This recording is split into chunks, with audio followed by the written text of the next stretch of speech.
wasn't that. She looked at me like she had never seen anyone or anything that looked like me. I mean that seriously. Once the condominium, he tossed the packet on the bed and his .357 Magnum along with it. The important thing now was rest. The long flight from New York, the resulting jet lag, and the long drives at night had him ready for a collapse. He was getting into bed when the telephone rang. Mr. Raglan? It was a girl at the desk. I thought you had better know. There was a man here just now asking for that package you picked up. He said he was delivered to you. Would tell him that you had picked it up, of course. Then he asked where the girl was who delivered it. She paused. Mr. Raglan, I think you will think me for a fool, but he frightened me. I have no idea why, but something about him frightened me. What about the girl? I didn't like him, Mr. Raglan. I'm afraid I lied. I told him I saw no girl, that it was a man who brought it. And? You should have seen his face. It was livid. A man? He yelled. Mr. Raglan. And then he rushed outside and got into a van. Thank you for telling me.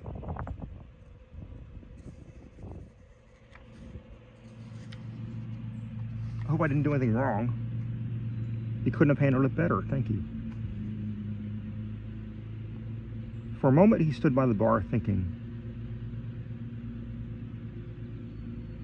Maybe he had lived too long with doubts and suspicions, but at this point, he had no idea what was going on or how Eric was involved, if at all. Until he knew more, he must move on with caution. Eric was, he gathered, in serious trouble, but what kind of trouble? And over what?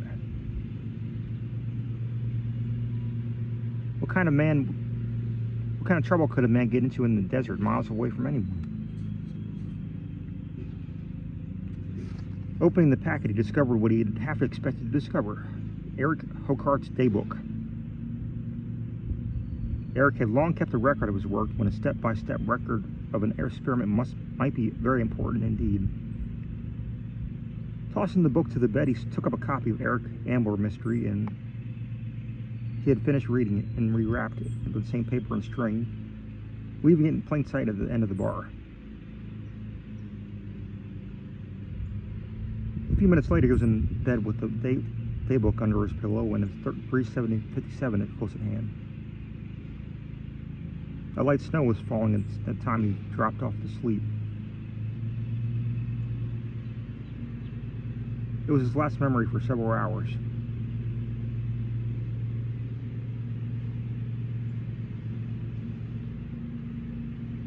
When the years have accustomed a man to danger, there are feelings that remain with him. One is a subconscious awareness. Exhausted as he was, a surreptitious stirring awakened him. Somebody or something was in the room. Ever so slightly, he lifted his head.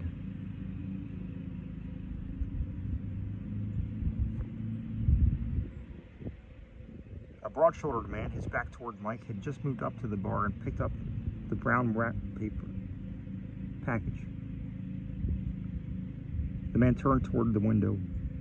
With the .357 in his hand, Mike said, I can't imagine why a man would risk his freedom to steal a book he could buy on any newsstand for a couple of dollars. Book? Eric Hokart and I have exchanged books for years. If he reads one he likes, he sends it to me, and I do the same with him. But if you want it that bad, please take it. Book? Get out. If you come here again, I'll kill you. I don't like thieves. The man ducked through the slit where the curtain joined and through the glass doors, which stood open. Mike heard the sound as the man dropped to the ground, no great drop for an active man.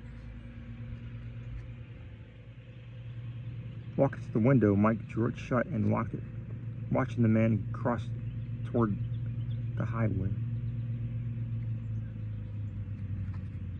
Headlights came on and the white van moved off toward Durango. Taking the daybook and his gun, he went into the bathroom and showered and shaved. As he shaved, he thought about Eric.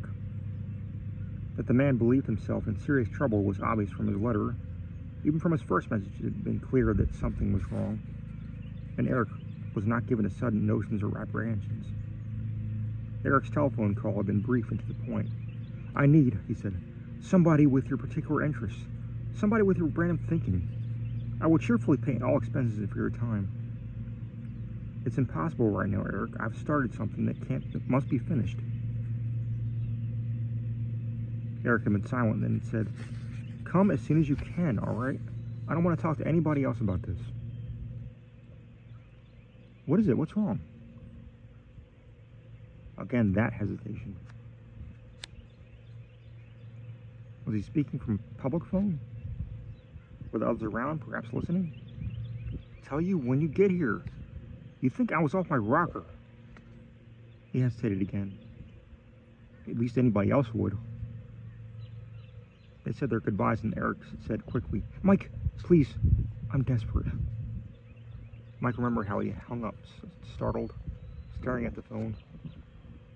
That was so unlike Eric Hockhart.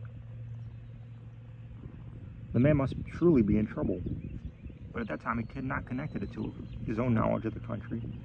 Somehow the two ideas had not come together in his mind. Had he realized? Then he got the letter. The writing was erratic, totally unlike Eric's. "For God's sake, come at once. I need you, Mike, if ever I needed anyone. If it's money, I'll pay it, but come. And be careful. Trust no one at all. Meet me on the canyon road. You know the one. If I am not there, for God's sake, find me. If anyone can handle this, it'll be you. I'm sending the record as far as it goes. Get us out of this, Mike, and I'll be forever indebted."